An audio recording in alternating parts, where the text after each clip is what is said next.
अल्हम्दुलिल्लाहि रब्बिल आलमीन अस्सलातु वस्सलामु अला सय्यिदिल अंबिया'i वल मुरसलीन व अला आलिहि व আসহাবিহি আজমাইন আম্মা বাদ। ভাই, আশা করি আপনারা থাম্বনেল দেখে বুঝতে পেরেছেন আজ আমি কোন বিষয়ে কথা বলতে চলেছি।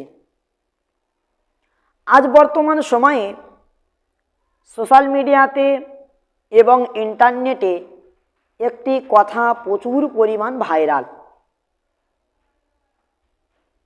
কথাটি কি? ওয়াসিম সরকার বলে এক বুড়ো গাধা, ওয়াসিম সরকার নামে এক হিন্দু বুড়ো গাধা ও কোরআনকে প্রচুর পরিমাণ অপমান করেছে। অপমান করার কারণ কি? ও বলছে কোরআনের মধ্যে লেখা, হে মুসলমানগণ, তোমরা যেখানে হিন্দুদেরকে দেখবে তাদেরকে কতল করবে, তাদেরকে মেরে ফেলবে। কিন্তু ওই আয়াতটা যদি আপনারা খুলে দেখেন, আয়াতটা কোথায় আছে বলে দিই, ভালো করে শুনে নেন। পারা নম্বর 10 সূরা তাওবার 5 নম্বর আয়াত। আরেকবার শুনুন, পারা নম্বর 10 সূরা তাওবার 5 নম্বর আয়াতে। কিন্তু এই আয়াতটা কেন অবতীর্ণ হয়েছে, কোথায় অবতীর্ণ হয়েছে, এটা অবতীর্ণ হওয়ার কারণ কি, সেটা মূর্খ জানা নাই। শুনুন, আল্লাহ রসুল সাল্লাল্লাহু আলাইহি ওয়াসাল্লামের জামানাতে মক্কার মুশরিকদের সাথে মুসলমানদের একটি চুক্তিবদ্ধ হয়েছিল। কিন্তু মক্কার মুশরিকেরা এই চুক্তিবদ্ধকে ভঙ্গ করে দিল।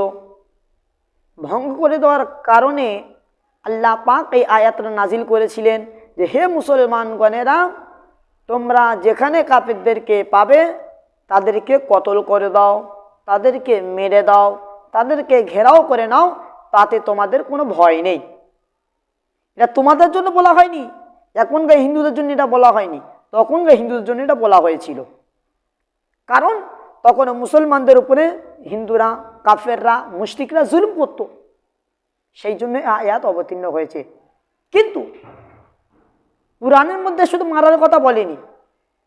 এই সূরা তাওবার 5 নম্বর আয়াতের আগের আয়াত 4 নম্বর আয়াতের যদি আপনি দেখেন বুঝতে পারবেন, ওখানে বলা হয়েছে সবাইকে মারবে না, সবাইকে মারবে না, যারা তোমাদের সাথে আহাদ ভঙ্গ করেছে তাদেরকে মারো, যারা তোমাদের সাথে আহাদে রেখেছে তাদেরকে মেরো না। আর এই 5 নম্বর আয়াতের পরের আয়াত 6 নম্বর আয়াতে বলা হয়েছে, যদি তারা তোমাদের সাথে আহাদ না রাখতে চায়, সুলা না করতে চায়, তাহলে ওদেরকে সুন্দর জায়গায় পৌঁছে দাও, ওদেরকে থাকার জায়গায় পৌঁছে দাও, ওদেরকে নির্দিষ্ট জায়গায় পৌঁছে দাও, যাতে ওরা দিনের কথা শুনতে পায়, আল্লাহর কালাম শুনতে পায়। কিন্তু আজ জামানাতে ওয়াসিম সরকার বলে যে বুড়ো গাধা, যে হিন্দু গাধা, যে মূর্খ জাহিল, ও কোরআনকে অপব্যাখ্যা করেছে, কোরআনকে অপমান করেছে। কারণ সে কোরআনকে বুঝিনি। এমনকি ও গাধা এটাও বলেছে যে কোরআন নাকি নবীর জামানাতে জ্বালিয়ে দেওয়া হয়েছিল, আর 9 শয়তান মিলে নাকি কোরআনটা লিখেছে। আমি ওয়াসিম গাধাকে বলতে চাই, যে কোরআন পুরো লেখা তো দূরের কথা, একটি আয়াতও কেউ লিখতে জীবনে পারবে না। আমি তোমাকে চ্যালেঞ্জ করলাম, গ্যারান্টি দিলাম, এই ভিডিও যদি আপনার কাছে যায় আপনি অ্যাকসেপ্ট করবেন।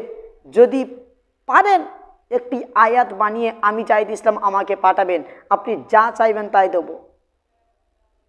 তোমার বাপেরাও পারিনি, আবু জেহেল তোমার বাপ, নবরুদ তোমার, আবু জেহেল তোমার বাপ, আবু লাহাব তোমার বাপ, উতবা সাইবা মুগিরা তোমার বাপ, ওরা কেউ লিখতে পারেনি। কিন্তু চেষ্টা করেছিল, সাকসেস হয়নি, ফেল করেছিল, পাস হতে পারেনি।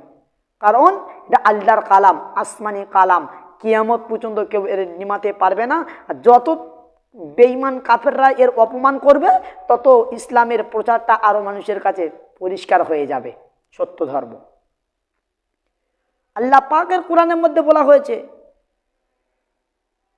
ফাতু বিসূরাতিম মিন মিসলি,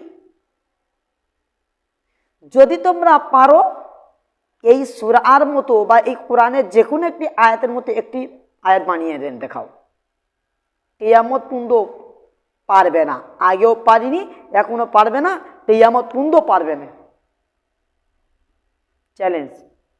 আর আমি ওয়াসিম সরকার গাধাকে বলবো সুদিরে যা, সুদিরে যা, এমনি তো জানোয়ার, কোরআনকে তোরা কি বুঝবি? গোবর খাস, পেশাব খাস, গোবর খানেওয়ালা, পেশাব পিনেওয়ালা জীবনে আল্লাহর কালাম পড়তে পারে না। যদি বা পড়তে পারে ওদের মাথায় এটা ঢুকবে না। বুঝতে পেরেছিস? এখনো সুধরে যা।